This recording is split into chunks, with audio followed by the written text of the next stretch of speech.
Assalamualaikum. Waalaikumsalam warahmatullahi wabarakatuh. Ustadz izin bertanya, apakah hukum berkorban sedangkan orang tersebut belum diakikah ketika masa kecilnya? Mohon penjelasan. Makasih Ustadz. Baik, ya semoga Allah rahmati saudara atau saudari kita ini beserta keluarganya dan menyertakan kita dalam pemberian rahmat Allah dimaksud. Pertanyaan ini saya duga juga mewakili sebagian saudara-saudari kita yang punya pertanyaan atau persoalan yang serupa, atau boleh jadi ini pun nanti akan bercabang kepada persoalan lain seperti apakah boleh kurban disatukan dengan akikah dan hal-hal jenis lainnya. Baik, kita coba uraikan dulu dan seperti biasa kita pahami dulu dasar persoalannya sehingga pemahaman kita bisa lebih lengkap dan terukur, serta dari ukuran itu bisa menunaikan amalan dimaksud dengan lebih baik. Ya, Ustaz, bisa nggak saya satukan kurbannya dengan akikah? Ini baik dalam kasusnya serupa di sini, misal lahiran anak pas menjelang Dzulhijjah, ya kan? Begitu lahir, pas waktu-waktunya mau kurban. Bisa nggak di hari ketujuh ini atau kelipatannya misalnya saya sekalian kurban, sekalian akikah? Ya. Atau tadi saya mau sedekah, bisa nggak disamakan sedekah dengan kurbannya? Nah, di sini para ulama terbagi pada dua pendapat utama. Yang pertama, teman-teman sekalian, ada di kitab musannafnya Ibnu Abi Syaibah. Ya, musannaf Ibnu Abi Syaibah. Ya. Itu keterangan bahwa pendapat pertama diwakili oleh kalangan mazhab Hanafi, kemudian Hambali, juga ada juga pendapat dari Imam Al-Hasan Al-Basri, ya, Hasan Al-Basri, juga ada tambahan dari Ibnu Sirin, ya, yang cenderung pada pendapat bolehnya menyatukan dua ibadah ini, ya, dengan satu pelaksanaan. Ya, secara inti boleh kurban misalnya, ya, sekaligus dalam kurban itu disatukan dengan niat akikah. Ya, misalnya kalau untuk perempuan lahir pas bersamaan dengan Dzulhijjah, dia pengen kurban sekaligus dengan kurban itu disatukan untuk niat akikahnya. Nah, ini menurut pendapat yang pertama ini boleh, silahkan saja, sah saja untuk dilakukan. Jadi silahkan Anda berkurban kemudian niatkan sekalian untuk akikah. Atau dalam konteks yang sedekah ini boleh, silahkan berkurban niatkan sekalian untuk konteks sedekah, ya, dengan berharap akikah yang kemarin juga Allah berkenan menerima ibadah terbaiknya. Ini pendapat yang pertama. Ini saya sertakan juga ulama-ulamanya kemudian ke atasnya di kitab yang bisa kita lacak. Kemudian yang kedua, teman-teman sekalian, ya, ada juga pendapat dari kalangan ulama Malikiyah, ya, yang disambungkan ke Imam Malik. Kemudian Syafi'iyah, di kalangan Syafi'iyah yang disambungkan kepada Imam Syafi'i. Ya, ini bisa dilacak di dalam kitab Fatawa Al-Fiqhiyah Kubra, ya, Fatawa Al-Fiqhiyah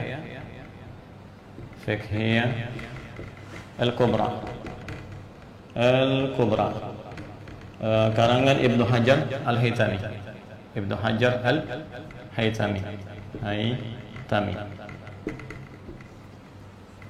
Nah, ini menarik pendapatnya. Ya, sebelum beliau mengurai boleh atau tidaknya, yang paling menarik beliau uraikan dulu esensi dari ibadah ini. Ya, perhatikan baik-baik. Teman-teman sekalian, akikah seperti kita ketahui itu ibadah yang ditunaikan. Untuk bisa dengan ibadah itu diharapkan menjadi pengarah kepada anak dengan izin Allah supaya tumbuh lebih baik di masa depan. Karena itu ibadah ini spesifik ditujukan kepada anak. Kalau dalam bahasa kitabnya fidaul walad, ya, jadi penebus anak. Ini ibadah untuk anak sebelum dia dewasa. Sedangkan kurban, ini akikah, kurban itu tidak spesifik ditujukan kepada anak. tapi lebih kepada jiwa, kepada diri, fidaun nafsi, ya, korban. Ya.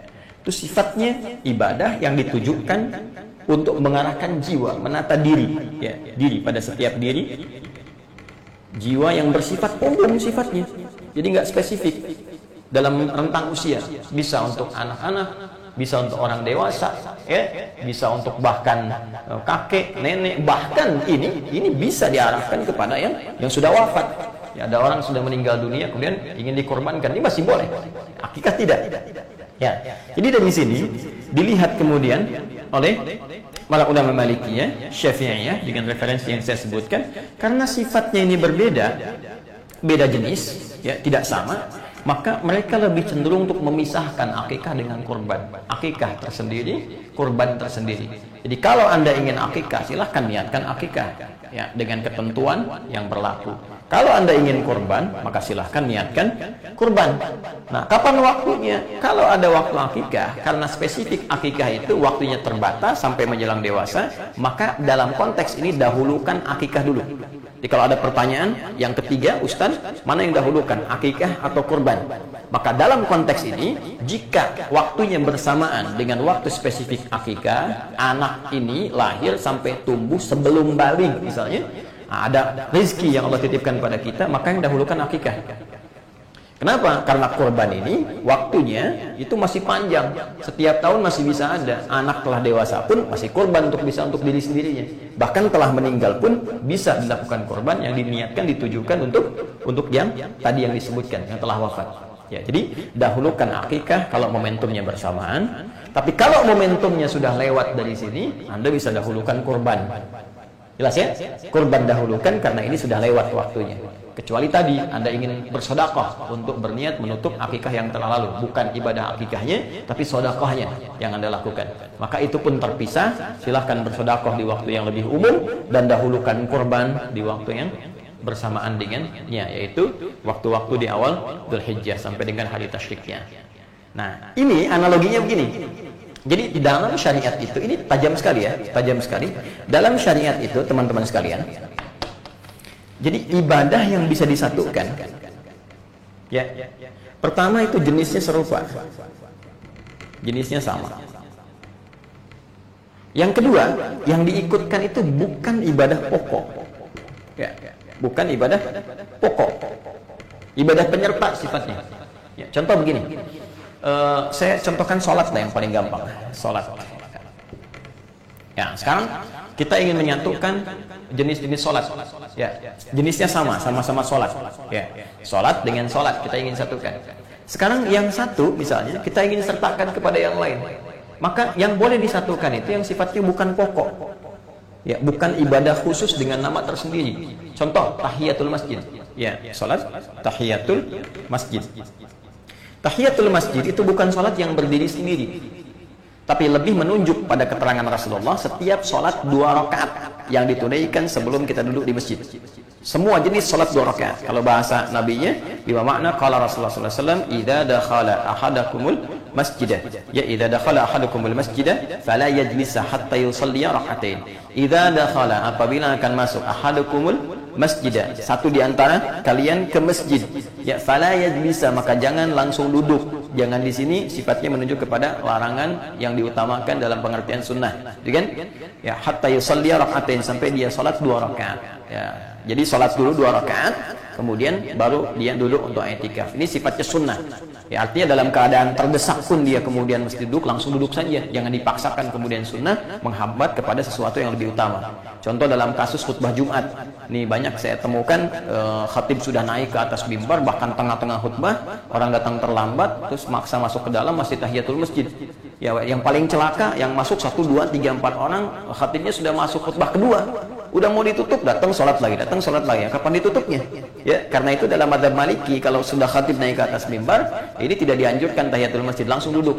Ya, kecuali dalam kondisi tertentu, ya, kasusnya seperti Sulaik Al-Ghatafani di zaman Nabi SAW yang ingin dikenalkan kepada jamaah bahwa ini ada orang baru, bukan orang Madinah, yang butuh bantuan. Karena itu beliau tunjuk untuk sholat, ya, sedangkan beliau masih menunaikan khutbah. Ini pembahasan lain nanti ya, supaya tidak melebar.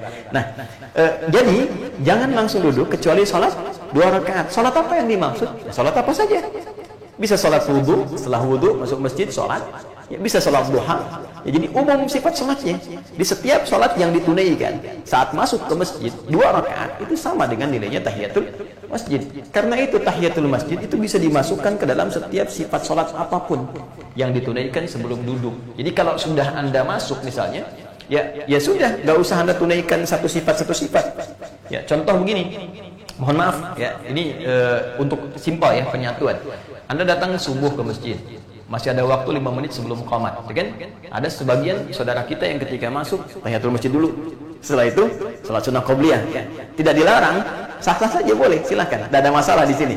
Tapi sebetulnya Anda bisa membuat simpel. Bagaimana caranya? Masuk, tunaikan 2 rakaat sebelum subuh. Ketika Anda tunaikan qobliyah subuh 2 rakaat sebelum subuh, ya itu saat masuk masjid lalu Anda duduk i'tikaf, itu sama nilainya, sudah mencakup kepada tahiyatul masjid. Ditunaikan 1 sholat sudah mencakup 2 sholat di sini, ya, disatukan dalam satu ya syariat yang sama, dalam satu pelaksanaan yang serupa. Jadi sisanya tahiyatul masjid digabungkan dengan tadi qobliyah subuh, ya niatnya qobliyah subuh, penamaannya sudah masuk tahiyatul masjid dengan sifatnya. Dari situ sisa waktunya Anda gunakan untuk berzikir, bisa berdoa, kan mustajab ya di antara adzan dengan iqamah. Ya, dengan demikian Anda teruskan amalan-amalan lainnya. Ini menyatukan 2 jenisnya sama-sama sholat, yang satu bukan pokok. Nah sekarang ini akikah dengan kurban, jenisnya sama nggak? Sama-sama nyembelih hewan, ya kan? Sama-sama menyembelih kan? Bahkan hewannya bisa sama, kambing kan sama kan? Baik, kambing dan sejenisnya itu bisa ada kesamaan. Cuma sekarang apakah yang satu pokok, yang satu bukan, atau dua-duanya pokok, satu ibadah yang terpisah? Nah, ternyata setelah diteliti, ini dua-duanya menjadi pokok dan 2 ibadah yang terpisah. Kurban, akikah. Bahkan batasnya tertentu. Akikah punya batas, kurban juga punya waktu tertentu yang boleh jadi tidak sama dengan batas akikah. Karena ketidaksamaan ini, maka ulama Malikiyah, Syafi'iyah, tadi yang disampaikan dalam Fatwa Al-Fiqh Al-Kubra, kayak Syekh Ibnu Hajar Al-Hitami mengatakan lebih cenderung untuk dipisahkan. Ya, dengan waktu-waktu tertentu seperti tadi uraian telah saya sampaikan. Ya, Syekh Utsaimin di sini cukup bagus, ulama kontemporer. Beliau telah wafat dan kita doakan semoga beliau dirahmati dan merahmati seluruh ulama-ulama lainnya. Saya sebut Syekh Utsaimin untuk mencontohkan sikap ini loh, yang tadi. Beliau itu kan Hambali, jadi pengikut di mazhab Imam Ahmad bin Hanbal. Kemudian juga salah satu ulama yang sangat istimewa di rezim Saudi yang sekarang ya, dan beliau telah wafat dan beliau punya corner ya, pojok Syekh Al-Utsaimin di Hotel Sofwa. Jadi kalau Anda masuk ke Hotel Sofwa, masuk dari pas jajar dengan Masjidil Haram itu lurus, sampingnya Zamzam persis nempel ya. Anda lurus masuk, kemudian dari situ naik eskalator pertama, masuk, kemudian ada toko-toko, naik lagi 1 eskalator ke atas lagi ya. Begitu naik eskalator ke atas, sebelah kanannya ATM, tukang es krim, balik ke kiri. Nah, dekat ke kiri itu langsung ada pojok Syekh Utsaimin di situ. Jadi Anda bisa lihat. Terus naik lagi ke atasnya itu sofa ya, sebelah kanannya tukang cukur 30 real. langsung bersih gitu. Nah, itu ada di situ. Syekh Utsaimin cukup menarik. Beliau itu condong kepada mazhab Hambali sebetulnya. Ya, kata beliau bisa disatukan, tapi akan lebih bagus kalau menurut saya pribadi, kata beliau, bisa dipisahkan. Jadi kalau ada anggarannya itu bisa mencakup 2 ini, kata beliau akan lebih bagus kalau dipisahkan. Jadi mengambil yang pertengahan, satu untuk akikah, satu lagi untuk kurban. Saya ingin menunjukkan betapa sikap para ulama-ulama itu begitu objektif, begitu teduh, kan? Kemudian saling menghargai pendapat yang lain, saling mencari jalan tengah. Terus tidak ada berniat untuk menjatuhkan, mencela, apalagi ingin menganggap yang lain mesti turun, yang ini mesti naik, tidak. Dan itu sebetulnya bagian dari karakteristik yang harus dimunculkan dan kita saling mendoakan. Nah, untuk itu kembali kepada pertanyaan tadi, kita simpulkan bahwa dalam konteks ini, bagi yang sudah masuk dewasa, kan, melewati batas masa baligh, akan lebih baik kalau ada kelebihan rezeki bisa bersedekah. Kan, dan salah satunya diniatkan bisa menutup akikah yang telah lalu, kemudian yang sampaikan masa iya, kemudian akikah lagi, kemudian cukur lagi sampai botak. Terus namanya ditetapkan lagi, kan, juga ada penyesuaian. Kemudian yang kedua, jika ada bersamaan akikah dengan kurban, mana yang didahulukan? Saya pribadi tadi lebih cenderung kepada sikap yang diambil oleh para ulama Malikiyah, Syafi'iyah. Jika memang ada rizki yang berlebih, kita bisa pisahkan antara akikah kemudian dengan kurban, karena ini dua pokok ibadah yang berbeda, yang tidak sama, yang ketentuannya juga memiliki ketentuan masing-masing. Jadi kalau waktunya pas anak itu lahir, saya lebih cenderung akikah dahulukan, ya, karena kurban bisa masuk di masa-masa berikutnya. Walaupun Ustadz, bagaimana kalau anak itu wafat? Kan bisa kurban diniatkan untuk anak, tapi kan nggak bisa akikah diniatkan untuk anak kalau anaknya sudah wafat, ya. Baik, jadi dahulukan akikah dulu. Nah, kalau terbalik situasinya sudah dewasa, maka dahulukan kurban dulu, ya, karena waktunya khusus. Nanti setelah kurban, kalau Anda ingin bersedekah mengganti yang akikah, maka itu silahkan dengan segala kelapangan, dan semoga Allah menerima amal ibadah dan merahmati kita semua.